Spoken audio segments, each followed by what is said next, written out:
Hello crafters, this is Yana Smakula for SimonsSTM.com. Welcome back for another Yippee for Yana episode. In this video, I'm stamping simple birthday cards using the Balloon Greetings stamp set. All supplies I'm using for this project are listed and linked in the video description below for your convenience. This stamp set features two solid balloon images, a smaller one and a larger one, along with several sentiment options that layer over the balloons. It's a great stamp set for fun birthday cards. The idea for my projects today is to stamp a balloon cluster or a balloon background using various colors of ink. I have my mini MISTI stamping tool and white cardstock panel inside, already placed inside my MISTI. I found I needed to double stamp each balloon, so using the MISTI worked really well. I started with the color MELON. This is a beautiful pale yellow, more of a cream color, and I stamped it onto my cardstock. Next, I cleaned the stamp using the stamp chamois and repositioned the balloon on my panel to stamp it. I wanted to overlap the images as much as possible to create the illusion of some balloons being placed in the foreground and some balloons in the background. And the next color I used was Cheeky, which is a really pretty pale pink. At this moment, the ink and the stamping looks very splotchy. It is uneven and it doesn't look good. But as with any stamping, you always need to give your ink time to dry. So if you stamp something and you don't like the way it looks, set it aside, give it time, give it a couple of minutes for the ink to absorb into the paper, spread into the paper, and dry. The image will look much better in a few minutes, I promise you. Next, I again repositioned the balloon and stamped it onto the panel using the next ink color, which was Cantaloupe. It is a very pretty yellow-orange color, not too vibrant, not too orange, but just perfect for this feminine card. Now, the inks I'm using today are all from Simons stamp. They are the Pawsitively saturated inks. They're very easy to clean off a stamp, and it is very easy to go from one ink color to another, as these inks do not stain stamps. And this is the main reason why I picked this particular ink formula to create these cards. I knew I would be using a lot of different colors of ink. I knew I would be going back and forth between colors, and I needed to use the kind of ink that was very easy to clean. So these inks are perfect for this type of stamping. I picked 4 colors of ink for each background. I stamped 3 balloons in the bottom row, and next 2 balloons in the row above it, and 2 more balloons at the very top row. So 7 balloons in total. The 4th color of ink that I used for this background was Blush, and this is the darkest and the most vibrant color.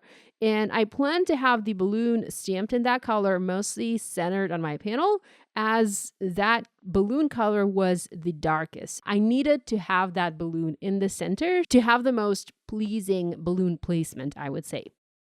I continued to stamp the balloons to create my cluster. With this smaller balloon size, I didn't fill the entire background, but I rather made a groupings of the balloons.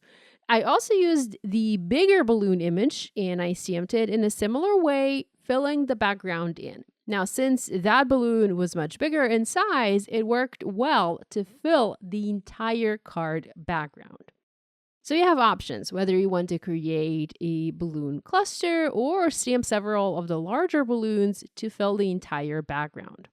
So here I went with the peach and pink colors for a very feminine card, but you can also change the colors of your card and adapt the design to make a masculine card. Just pick blues and greens for your balloons and you'll have yourself an easy masculine birthday card. Here I stamped one background using the celery, seafoam, marine, and surf ink colors. And I also made another panel by adding a bit of purple, and the colors I used were lilac, melon, cheeky, and cantaloupe. Now the next step in this process is to add a sentiment to our backgrounds.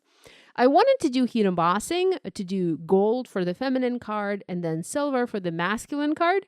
And in order to do heat embossing on any sort of stamped background, you need to make sure the background is bone dry.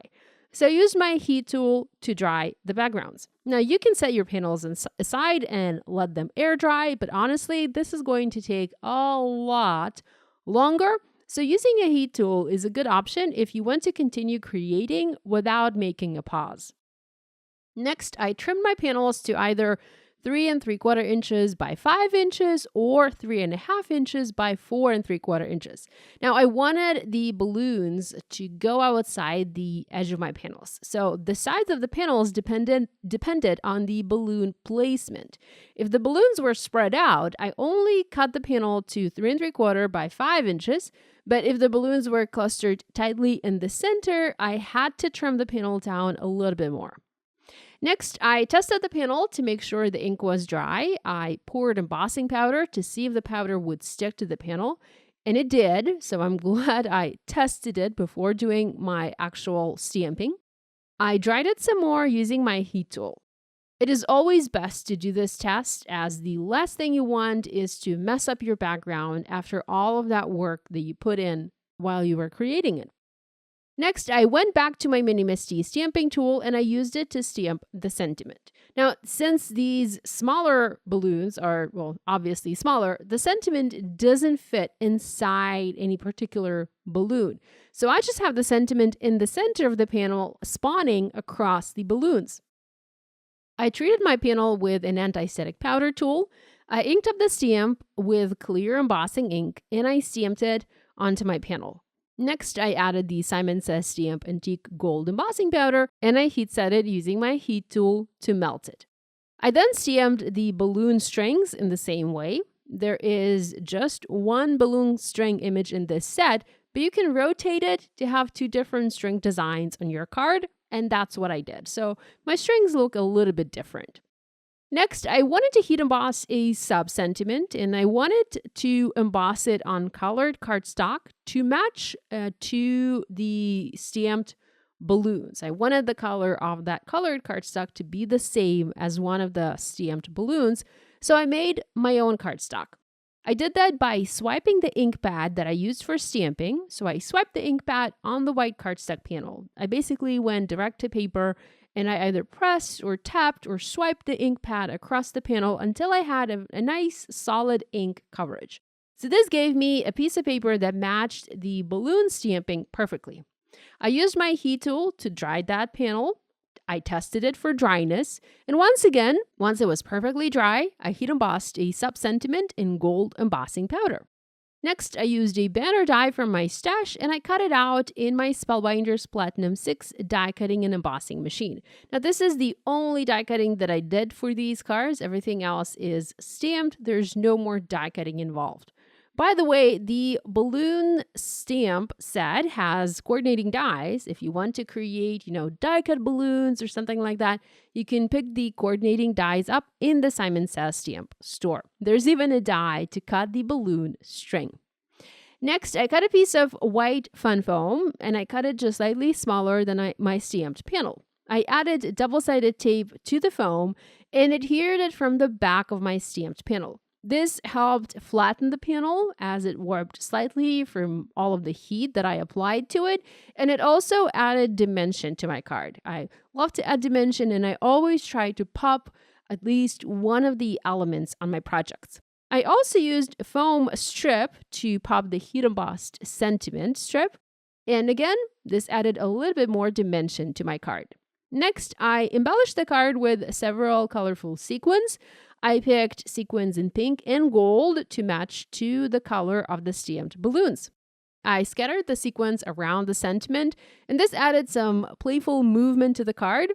And finally, I used a gold pen from my stash, and I added some gold dots to the base of each balloon, and this created the illusion of confetti inside the balloons, and it just helped pull the card together. The gold dots or the gold confetti worked really well with the gold heat embossing. And I love the way it turned out. If you make a card inspired by this video, we'd love it if you shared your project online and tagged us on social media. We always enjoy seeing what you make. Thanks so much for spending time with me today. Love you guys, and I'll see you next time.